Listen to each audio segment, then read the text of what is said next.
Hello traders, welcome back. Michael Harding here from the Academy of Financial Markets. In this lecture, I'll show you why you might want to use multiple profiles and multiple templates. Now, what you're looking at right now is a default profile. And what I mean by that is if we go over to Profile and then click on Profiles and then click on British Pound, we see that the charts are now different. So we have this is the British Pound versus the US dollar on multiple time frames. So here we have the daily, the 30-minute, the 4-hour, and the 1-hour.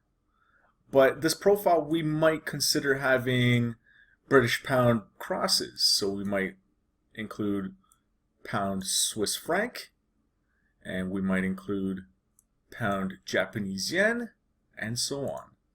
Okay, so I'll just switch back over to the default profile, and this is the profile that we were originally looking at.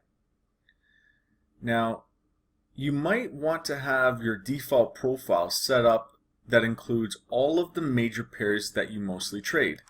For example, if you find you're trading Euro CAD, New Zealand USD, CAD Yen, USD Yen, you might want to include all of these charts on your screen, and then you can go ahead and just hit this button to arrange the charts.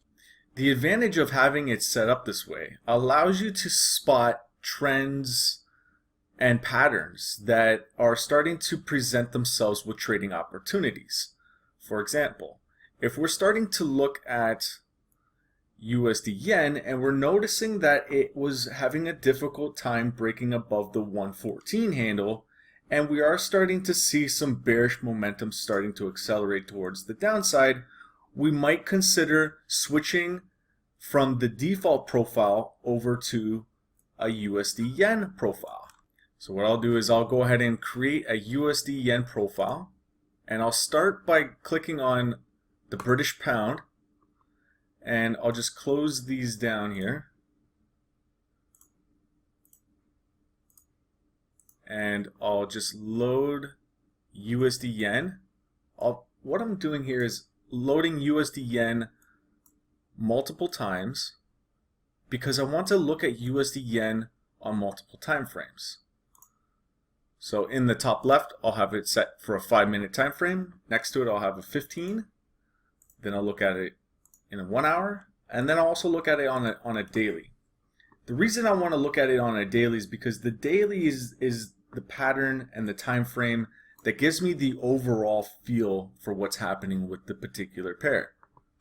Looking at this pair on a smaller time frame, we might be missing out on the big picture, which might also give us more risk exposure.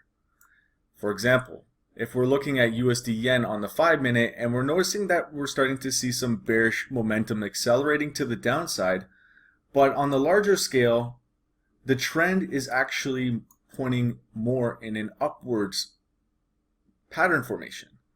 So getting into a short position with USD Yen might not be the best trading decision, only because our downside target might be limited.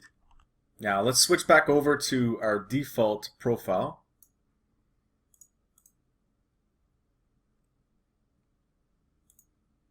Because also on our default profile, we also would like to set up multiple templates. For example, if we're taking a look at New Zealand USD on a 5-minute, and say we were to draw in this trend line on New Zealand USD, after noticing the recent upswing with this particular pair, we might consider switching over to our New Zealand USD profile. So what I'll do is I'll just go ahead and switch back over to the British Pound, and this time what I'll do is I'll go ahead and save this as New Zealand USD, and then I'll just switch over all of these charts to New Zealand USD pairs. Just like that. Now the problem is that we spotted that rising trend on our default profile, and we drew in this nice trend line. However, the trend line was not able to transition over to our profiles page. So for that to happen, what you need to do is right click and save this as a new template. And this time you'll save it as the New Zealand USD template. So then that way, when we go over to our New Zealand USD profile, I can load up our New Zealand USD template. And that will give us our nice trend line that we drew in. And this way we're also able to see that trend line on multiple time frames. So then that way it will give us a better perspective of what's happening overall. So that's it for this lecture. That sums up templates and profiles. In the next lecture, I'll show you some tips, tricks, and some keyboard shortcuts.